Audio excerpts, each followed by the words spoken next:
निमिषा प्रिया मामले में supreme court में सुनवाई हुई, जिसके बाद ये पता चला कि निमिषा प्रिया को फिलहाल जान का कोई भी खतरा नहीं है, क्योंकि यमन की अदालत ने कोई नई तारीख निमिषा की सजा देने के लिए मुकर्रर नहीं की।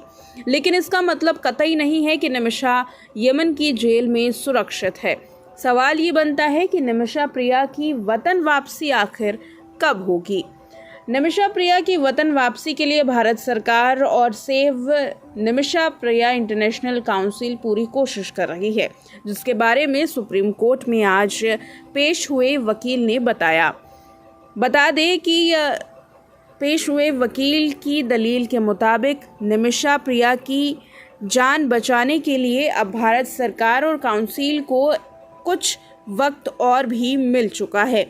उम्मीद है कि 4 हफ्तों के अंदर निमिषा की जान पूरी तरीके से बचाई जा सके, यानी कि पीड़ित परिवार को ब्लड मनी देकर मनाया जा सके। हालांकि पीड़ित परिवार को लेकर अभी बातचीत चल रही है।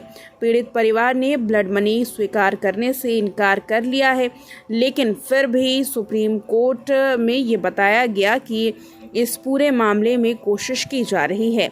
हालांकि सवाल ये बनता है कि आखिर जब यमन में भारत का कोई राजनयिक नहीं है, तो फिर इस पूरे मामले में कैसे निमिषा की जान बचाई जा सकेगी।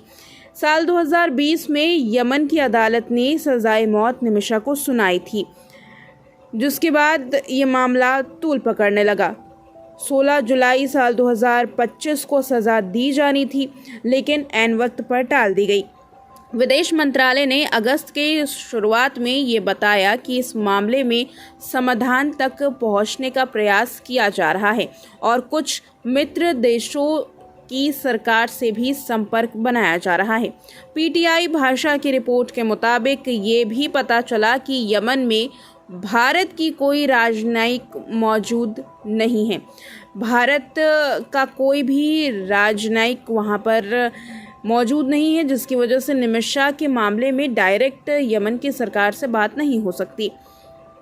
यही वजह है कि भारत सरकार सऊदी अरब से मदद ले रही है। दरअसल सऊदी अरब में भारतीय मिशन के राजनयिक इस मामले को देख रहे हैं।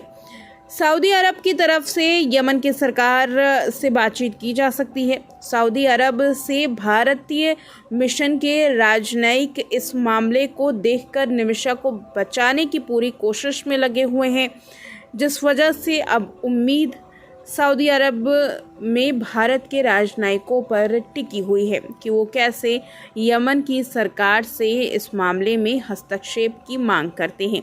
हालांकि आपको बता दें कि इस पूरे मामले में सबसे अहम किरदार पीड़ित परिवार के लोगों का ही है। अगर पीड़ित परिवार के लोग ब्लड मनी लेने से इनकार करते हैं यमन सरकार की बातचीत के बावजूद भी, तब भी निमिषा को सज़ा सुनाई जा सकती है। यही वजह है कि पीड़ित परिवार से बातचीत करने के लिए लगातार सेव निमिषा प्रिया इंटरनेशनल काउंसिल कोशिश कर रहा है। भारत सरकार भी इस मामले में पूरी तरीके से प्रयासरत है, लेकिन निमिषा प्रिया पर फिलहाल कोई भी दावा नहीं किया जा सकता है।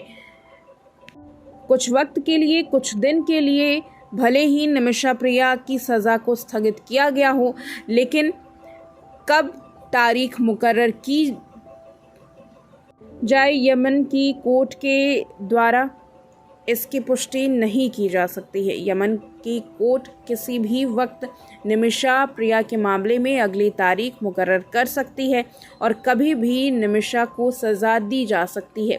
यही वजह है कि विदेश मंत्रालय भी इस मामले में फूंक कर कदम रखने के लिए विवश है।